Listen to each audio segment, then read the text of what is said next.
Hey everybody, welcome to this edition of the Arizona Fire Service Pipe Band Drum Corps video series.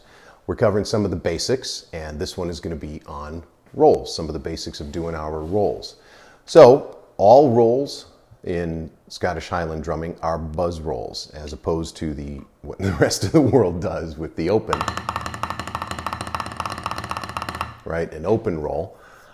So ours have that buzz to it. And we're going to talk a little bit about making that and reading the rolls as well. The other thing with our rolls is that every single one of them, no matter what, ends with a tap. It ends with that tiny little period on the sentence. So whether you're doing a 5 or you're doing the roll off, right? 25.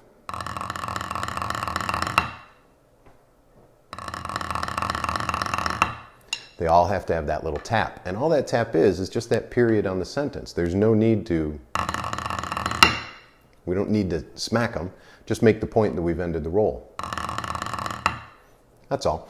So that's the basics of how we want that to sound. And as we talked about before, it's that science experiment for yourself to find that perfect amount of pressure so that we're sure that we have a nice, even, steady buzz, that one hand isn't sort of heavy, or one hand isn't kind of doubling, right? That kind of thing. And then obviously, you know, roll-offs, we don't want to have that pulse in it. We don't want that. It's just smooth, just like that. Bruce Voris, one of our instructors here, talks about the roll is like an oscilloscope, which is a very outdated reference. But an oscilloscope, it has that little artifact in the background compared to the actual, you know, if we're doing a tap or putting anything else between rolls. Or you can think of it kind of like, for you medics out there, the background artifact on a 12 lead, right? So if we were doing a tapped roll, that's where that sort of 12 lead comparison makes a lot of sense. So rolls, they're our way of creating sustain. Other instruments, guitars, bagpipes, pianos, whatever, they can hit a note and sustain. We get, and that's it. So we can do rolls, right? And that is a way that we can create sustain. So let's talk a little bit about reading those rolls. So I've got a roll exercise sheet here that I created just to go over some basics. And if we just look right here at this 7-stroke roll, you'll notice each of the hands is shown in here, what I would call the pulsing of the roll, right, left, right, left. And then the first 3 have the little slashy bits, right? When you look at any roll, you'll notice those slashes across the stick of the note. That's telling you roll here until you don't see these slashy bits anymore. And slashy bits is a trademark term, so you'll need my express written permission to use it. So anyway, but this shows the pulsing of each hand, right? Buzz, buzz, buzz, stroke, right there, okay? And then this is how it's written in real life. In the wild, that's how you're going to see a 7-stroke written in sheet music. And so you just want to get the distinction of, okay, how many pulses are inside each type of roll. So if we look at, for example, a roll-off, right, is a 25-stroke roll. Triplet, triplet, triplet, triplet, tap. And so that pulsing is,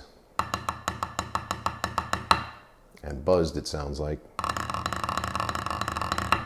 And that's actually a really good exercise right there. Alternate between the buzzes and the taps. And that's a good way to work on any of your rolls, 7-stroke. In our new 4/4 mass band settings,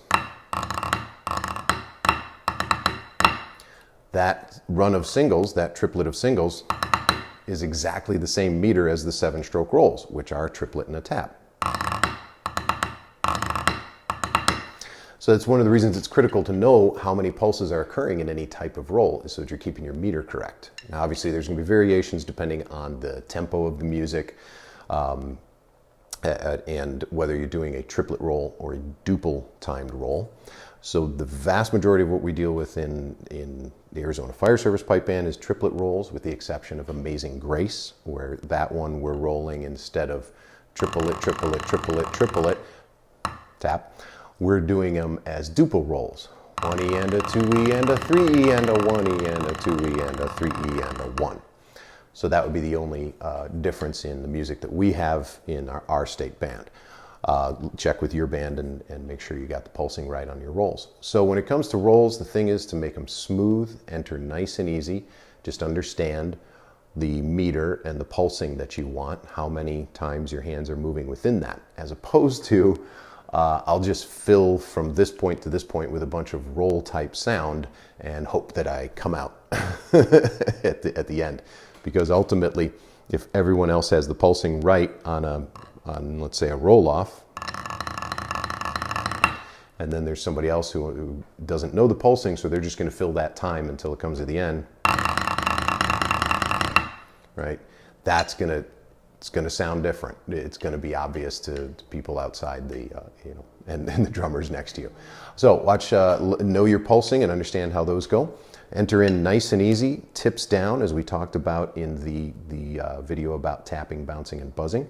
We keep the tips down. We never approach a buzz from here, right? There's just no way to do that and make it smooth and beautiful and have all the control that could be available to you if you just keep the tips down and come from a drop down motion, dropping the arms down.